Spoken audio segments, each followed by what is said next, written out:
Welcome to the deep dive. Today we're plunging into the really fascinating enigma of Ashoka the Great. Yeah, definitely one of India's most famous historical figures. Absolutely. His symbols, the lion capital, the Ashoka chakra, they're everywhere in modern India, even on the national flag. But here's the big question we're tackling. How did this Mauryan emperor, Ashoka the Great, go from being, a fierce conqueror to a patron of peace? Or did he really? And that's exactly what we want to explore in this deep dive. We're looking at the complexities, the contradictions surrounding his life, his rule, his legacy, because Ashoka's story isn't simple at all. It's pieced together from, very different kinds of sources. Right. We'll sift through his own inscriptions, what he had carved in stone, but also look at ancient Buddhist legends, often written much later in other contemporary accounts too. And these sources, they often clash, painting a really complicated picture. We need to unpack why these differences matter. Okay, so let's start right at the beginning then. His early life. We know roughly when he lived 3rd century BCE, born maybe around 304 BCE, capital at Pataliputra. But it sounds like even getting to the throne wasn't straightforward for him. Not at all. The accounts of his youth, his path to power, they conflict right from the start. You've got ancient Hindu texts, the Puranas, and the Sri Lankan Buddhist chronicle, the Mahavamsa. They trace his line to Emperor Bindusara, his father, and Chandragupta, the empire's founder, his grandfather. Pretty standard. Okay. But then there's a North Indian Buddhist tradition, like in the Ashoka that's a collection of Ashoka legends, which claims his father Bindusara actually disliked him. Disliked him. Why? Because of his, quote, rough and unappealing skin, apparently. But even so, Bindusara still gave him pretty big jobs. Like what? Well, suppressing a rebellion in Takshashila, according to North Indian stories, or governing Ujjain, if you follow the Sri Lankan version. The Ashoka even adds this dramatic touch where deities supposedly gave him weapons for Takshashila because Bindusara wouldn't. Huh. So disliked but trusted with major tasks. That definitely sets up a potentially tense succession.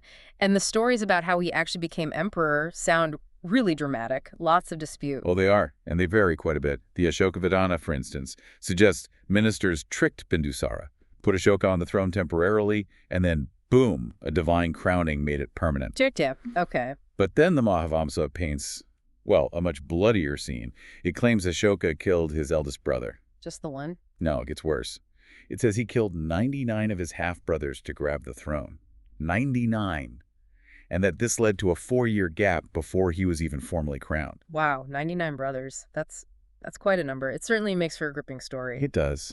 And this is important, right? Scholars mostly see those numbers as, exaggerated. Exactly. It's likely a later fabrication, probably by Buddhist writers. Why? To make his pre-Buddhist past seem more evil. Precisely.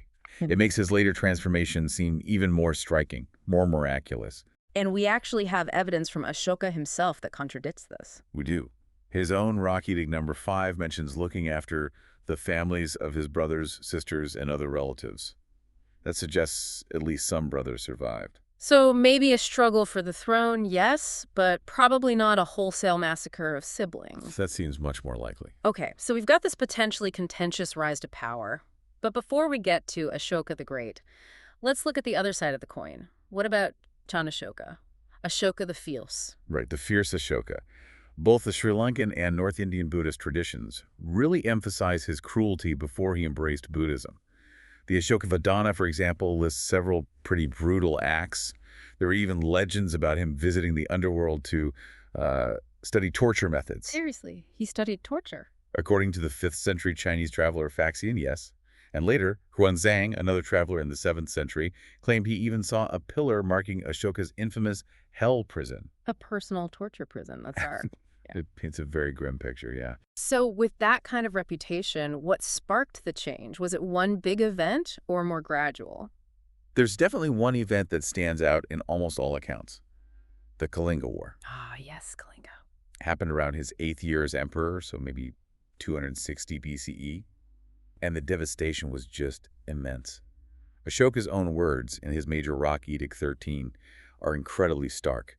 He says 100,000 men and animals were killed outright. 100,000. And many times that number perished from other causes and 150,000 were taken captive. Just staggering losses. And Ashoka himself, in that edict, expresses deep remorse for all that suffering. He says it led him to dedicate himself to Dhamma, righteous conduct. But didn't you say that specific edict isn't found everywhere? That's right.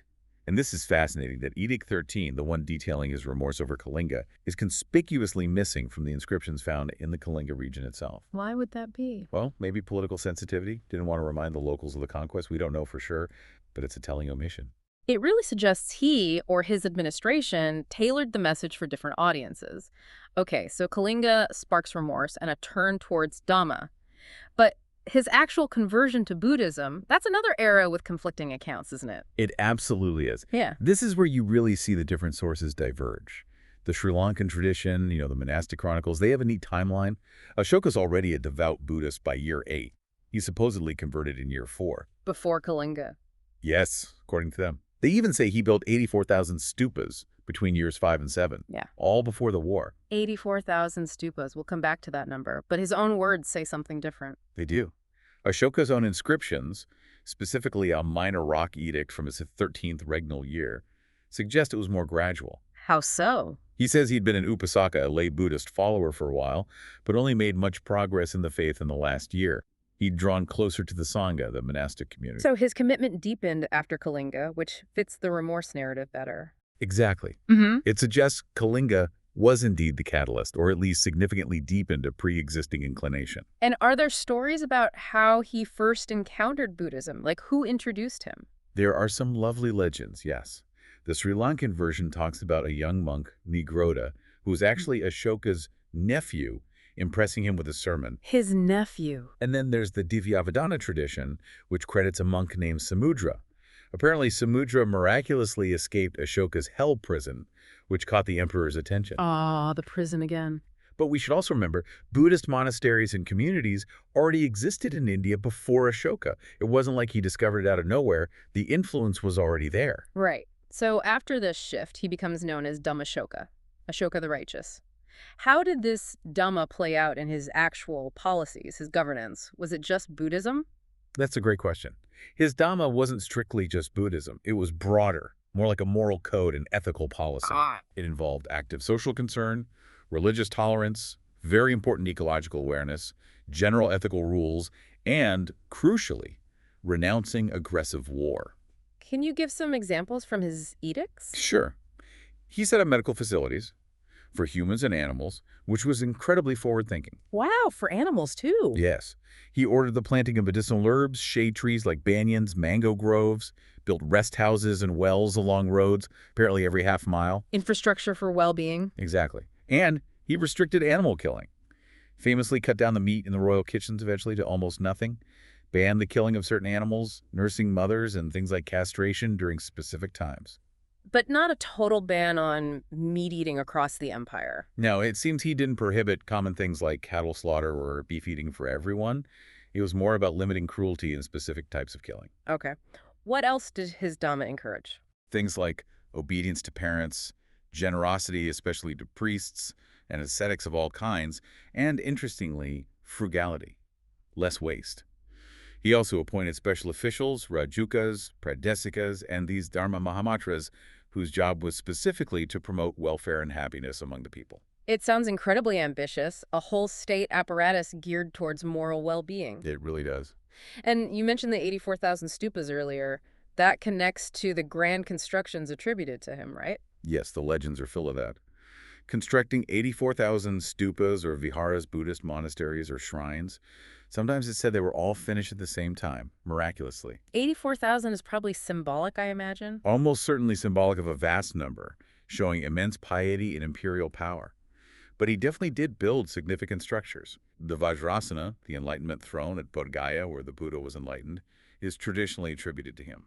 So building projects and policy changes within the empire, but he also looked outwards trying to spread this Dhamma. He did. And this brings us to another point of contention, the Third Buddhist Council. Right. What's the story there? Well, the Sri Lankan tradition gives Ashoka a central role. They say he sponsored this council to purify the Buddhist Sangha, the monastic community, kicking out tens of thousands, supposedly 60,000, fake monks. 60,000, another huge number. Exactly. But, crucially, the North Indian Buddhist tradition doesn't mention this council at all. So its historicity is debated. Very much so.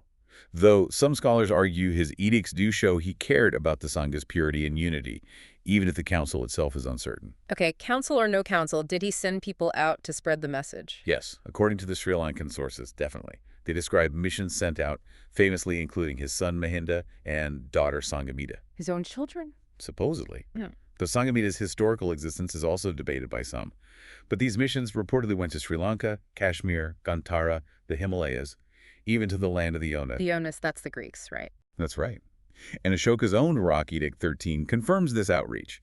He talks about achieving a Dhamma victory, a moral conquest, by sending messengers to 5 specific Hellenistic kings. 5 Greek kings. Who were they? Antiochus II in Syria, Ptolemy II in Egypt, Antigonus II in Macedonia, Magus in Cyrene over North Africa, and an Alexander in Epirus or maybe Corinth, plus other kingdoms. That's incredible reach for the 3rd century BCE, sending diplomatic or religious envoys that far. It really is. And sources suggest it wasn't just talk.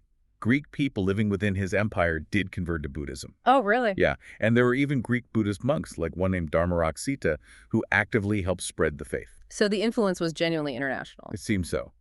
But here's where we hit perhaps the biggest contradiction in the whole story. Okay, what's that? While Ashoka's edicts preach tolerance consistently, some Buddhist legends, especially in the Ashokavadana, again claim he actually used violence after his conversion to Dhamma. Violence after Kalinga, after dedicating himself to peace. Bizarrely, yes.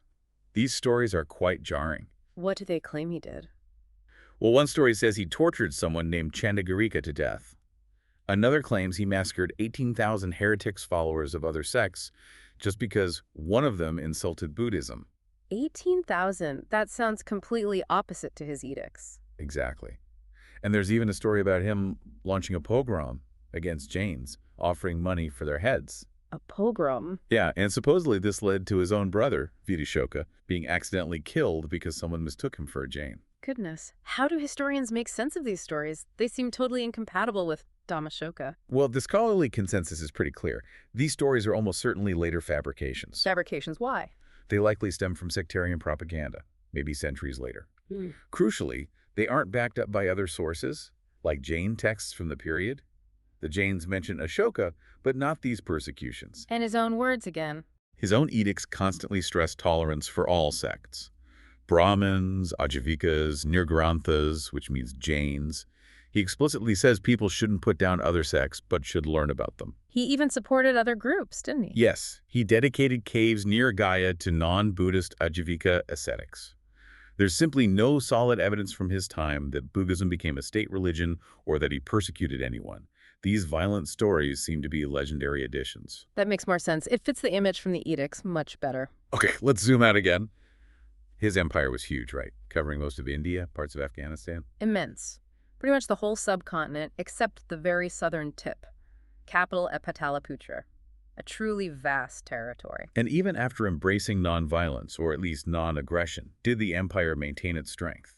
It seems so. He renounced offensive war, but the Mauryan Empire kept a large, powerful army. You needed that to maintain peace and authority over such a huge area and defend the borders. And economically? Was it prosperous? Yes. Mauryan rule seems to have fostered considerable prosperity. They had things like a single currency across the empire, which helps trade. Trade routes like through the Khyber Pass were active, and Ashoka's public works. The roads, wells, rest houses, even hospitals we mentioned would have boosted the economy and helped integrate the empire. Okay, moving towards the end of his life. He died around 232 BCE. Are there stories about his final days? There's a poignant Buddhist legend. It depicts him as severely ill, but still determined to support the Sangha. How? He starts donating huge sums from the state treasury to the Buddhist community. So much so that his ministers eventually step in and restrict his access to funds. It cut him off. Essentially, yes, from the state coffers. So he starts giving away his personal belongings. Until, the story goes, all he has left is half myrobalan fruit. Just half a fruit. And that he offers to the Sangha as his very last donation. It's a powerful story symbolizing his absolute devotion right to the end. A symbolic end. It's amazing, though, that after all this, the empire, the edicts, the legends, Ashoka was kind of lost to history for a long time. He really was. For centuries, his actual historical existence was largely forgotten in India, overshadowed by the legends. Wasn't until the 19th century that things changed. Through the work of James Prinsep, who deciphered the Brahmi script, that unlocked Ashoka's own inscriptions on pillars and rocks across the subcontinent.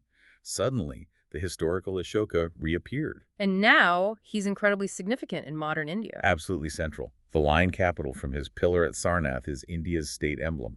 The Ashoka chakra, the wheel, is right in the center of the national flag. He's seen as more than just an emperor now, isn't he? Yeah, he's often viewed as this ideal statesman, a unifier, even an early environmentalist because of his edicts on protecting animals and planting trees.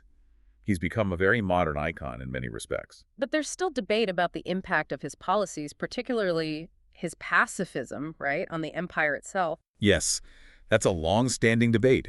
Some historians argue that his move away from aggressive conquest weakened the Mauryan military and state, making it vulnerable. Leading to its decline after his death. That's the argument. The empire did fragment relatively quickly after he died and faced invasions, like from the Bactrian Greeks. So some link that decline to his pacifist policies. But not everyone agrees. No. Others argue the extent of his pacifism is often grossly exaggerated. They point out he kept a large army, and the empire's decline likely had multiple complex causes, not just Ashoka's shift in philosophy, so even his most lauded virtue was debated. It really underscores how complex history is. We're piecing together this figure from his own words, which seem quite clear on tolerance and remorse, and then these later legends which add layers of both extreme cruelty and piety. Exactly. It shows how knowledge, especially about the ancient world, isn't always straightforward. We have these different sources, different interpretations, and they all shape how we understand someone like Ashoka. That journey from Chandashoka to Dhammashoka is definitely not a straight line. It's a tapestry woven from these varied, sometimes contradictory threads. So this deep dive into Ashoka really highlights a figure who is just full of these complexities, pieced together from sources that don't always align. It makes you wonder, doesn't it? What does Ashoka's story, this mix of hard evidence and, well, dramatic legend, tell you about how societies remember their most important leaders? And maybe how could his idea of Dhamma, that moral code that went beyond just one religion, how might that resonate or even be applied in our own incredibly diverse world today? Something to think about.